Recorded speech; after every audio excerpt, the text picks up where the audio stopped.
আসসালামু আলাইকুম বন্ধুরা, কেমন আছেন সবাই? আশা করছি ভালো আছেন। আমিও ভালো আছি।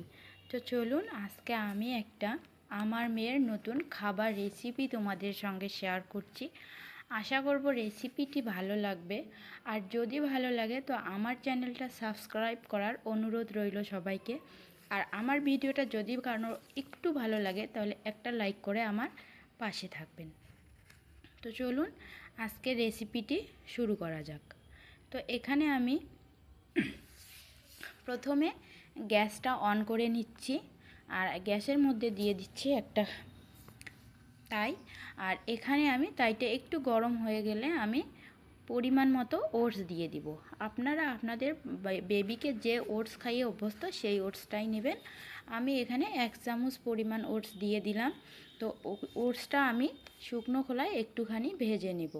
তো যখন ওটসটা আমি ভাজবো তখন কিন্তু চুলার আঁচ একদম মিডিয়াম টু হাই ফ্লেমে রেখে ভেজে নিতে হবে। প্রিয় দর্শক, ডক্টররা ওটসকে একটি আদর্শ খাবার হিসাবে বলে থাকেন।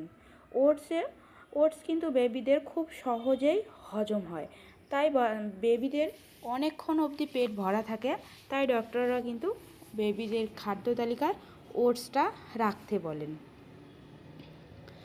ওটস খেলে কিন্তু বেবিদের কোষ্ঠকাঠিন্য সমস্যা একদমই থাকে না বললেই চলে। কোষ্ঠকাঠিন্য থাকলে একদম দূর হয়।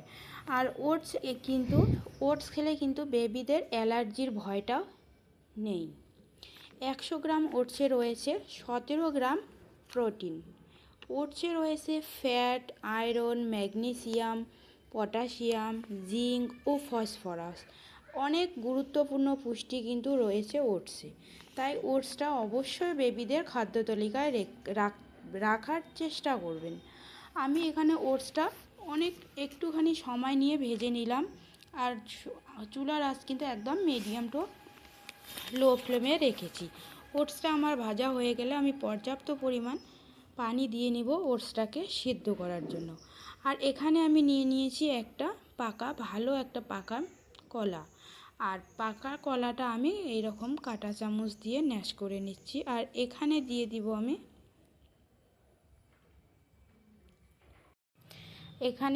একটা খেজুর দিয়ে দিব। খেজুরটা আমি এয়ারটাইট বক্সে রেখেছি। তো এখান থেকে খেজুরটা নিয়ে আমি খেজুরের বীজটা ফেলে দিব। আর খেজুরটা একটু ভালো করে ধুয়ে নিব। খেজুরটা আমি ধুয়ে নিচ্ছি।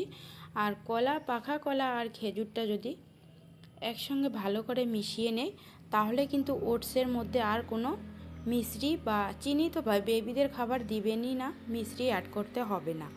কারণ কলা আর খেজুরের যে মিষ্টি সেটা দিয়েই ওটসটা মিষ্টি হয়ে যাবে, ন্যাচারালি মিষ্টি এসে যাবে খাবারের মধ্যে। তো ওটসটা আমার সেদ্ধ করা হয়ে গেছে। এর মধ্যে আমি কলা আর খেজুরটা দিয়ে একটুখানি নেড়ে চেড়ে নিলাম। চুলার আঁচটা কিন্তু একদম লো ফ্লেমে রেখেছি। এরকমভাবে একটু খাবারটা শক্ত শক্ত করে রেখেছি। এখন আমি আমার বেবিকে পরিবেশন করব।